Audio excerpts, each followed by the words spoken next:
Bismillahirrahmanirrahim. Assalamualaikum warahmatullahi wabarakatuh. Nahmaduhu wa nasta'inuhu wa nastaghfiruhu wa na'udzu billahi min syururi anfusina wa min sayyiati a'malina. May yahdihillahu fala mudhillalah wa may yudlilhu fala hadiyalah. Asyhadu an la ilaha illallah wa asyhadu anna Muhammadan 'abduhu wa rasuluh la nabiyya ba'da amma ba'd.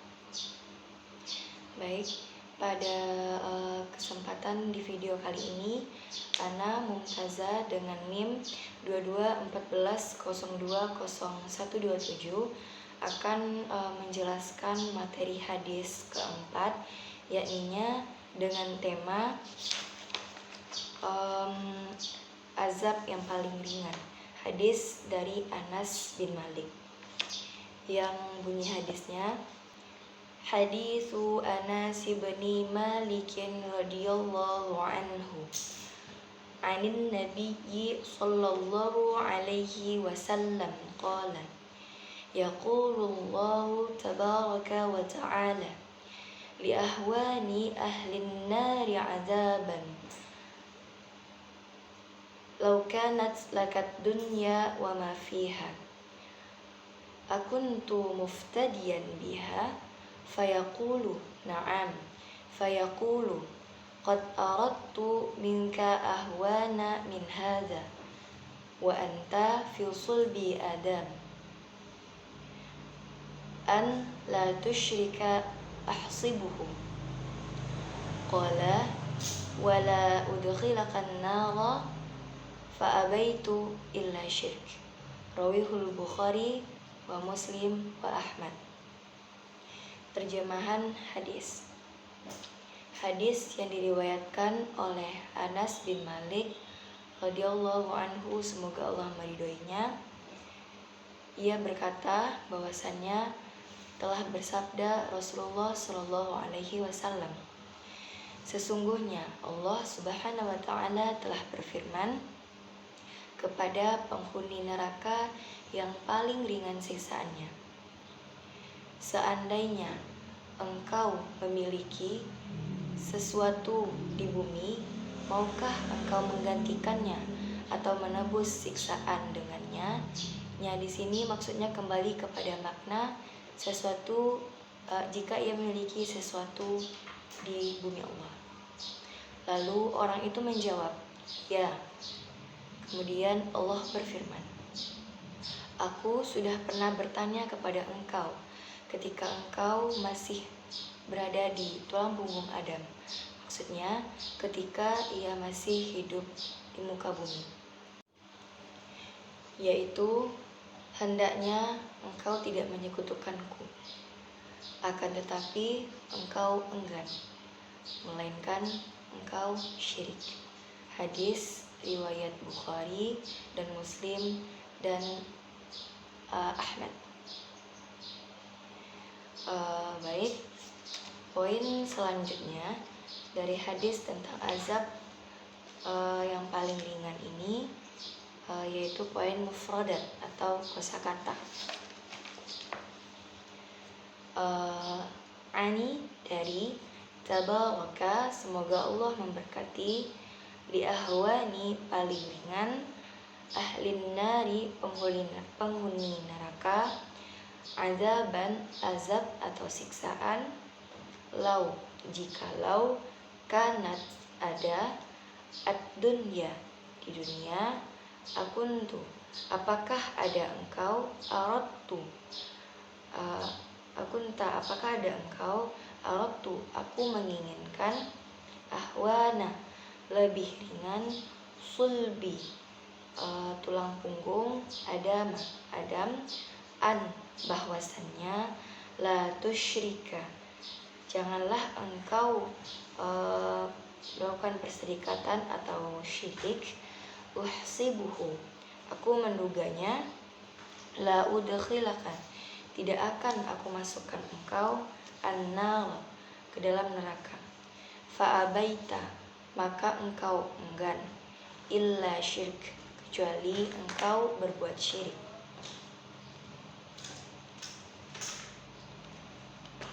Poin selanjutnya yaitu kandungan dari hadis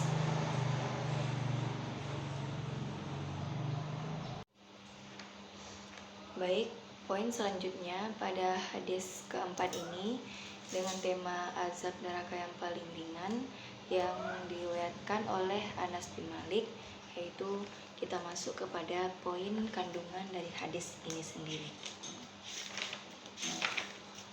Kandungan dari hadis azab neraka yang paling ringan ini adalah maksud yang tercantum dalam hadis ini adalah bahwasannya Allah Subhanahu wa Ta'ala kelak di akhirat nanti akan mendatangi dan bertanya kepada orang-orang yang masuk neraka, yang diantaranya yaitu orang yang paling ringan azab siksaannya.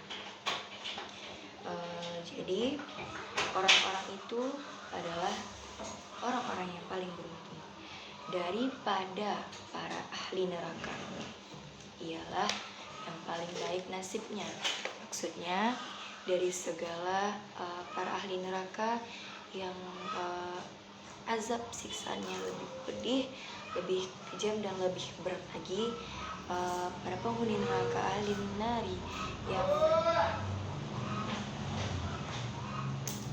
penghuni neraka yang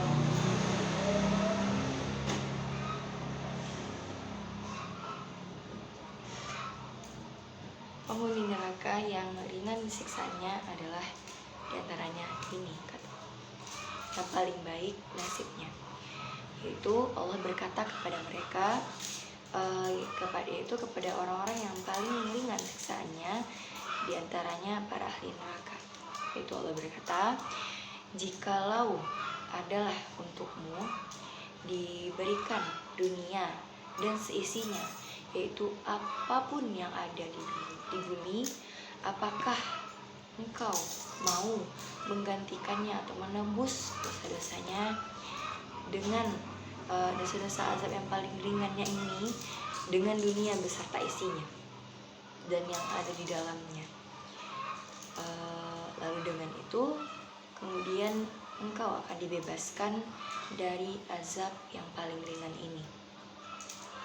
Lalu dari percakapan ini Allah menggambarkan dan memberitahukan kepada kita bahwasannya azab mereka itu sebenarnya tidaklah ringan, tapi dari sekian banyaknya azab, inilah yang paling baik nasibnya, yaitu azab ini tidaklah remeh, tidak ada azab yang remeh, begitu teman-teman.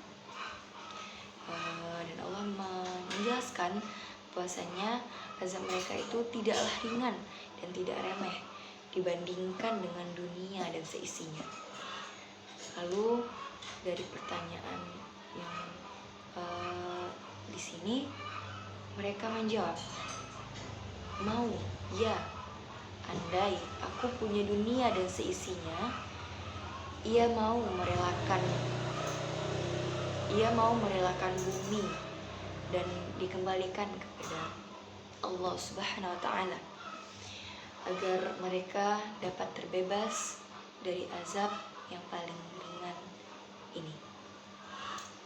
Kemudian Allah berkata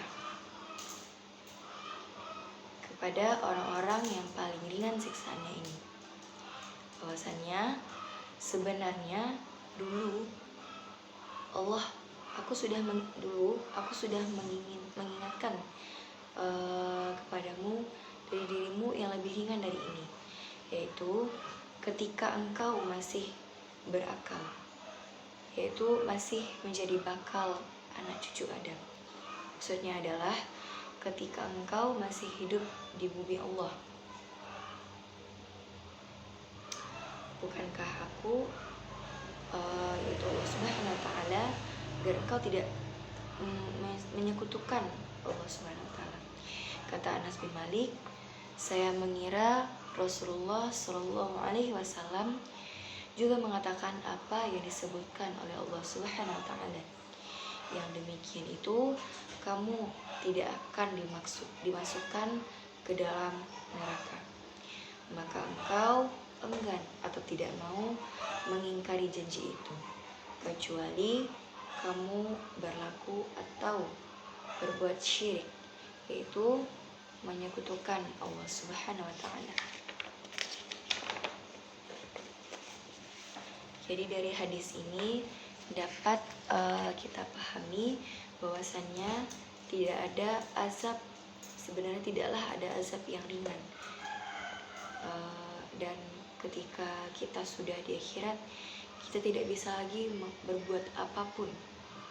Maka dari itu hendaknya kita di bumi Allah haruslah mencari amal sebanyak-banyaknya, sebaik-baiknya, karena kita tidak bisa mengulangnya kembali. Seperti di dalam hadis ini, orang-orang yang dalam neraka yang keberadaannya di dalam azab yang paling ringan,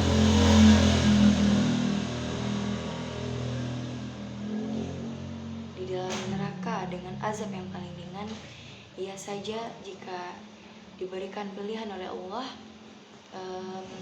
yaitu jika diberikan bumi dan seisinya, dengan apa yang ada di dalamnya, ia mau dan rela menggantikannya untuk menebus dosa-dosanya agar ia terlepas dari azab neraka yang paling ringan itu.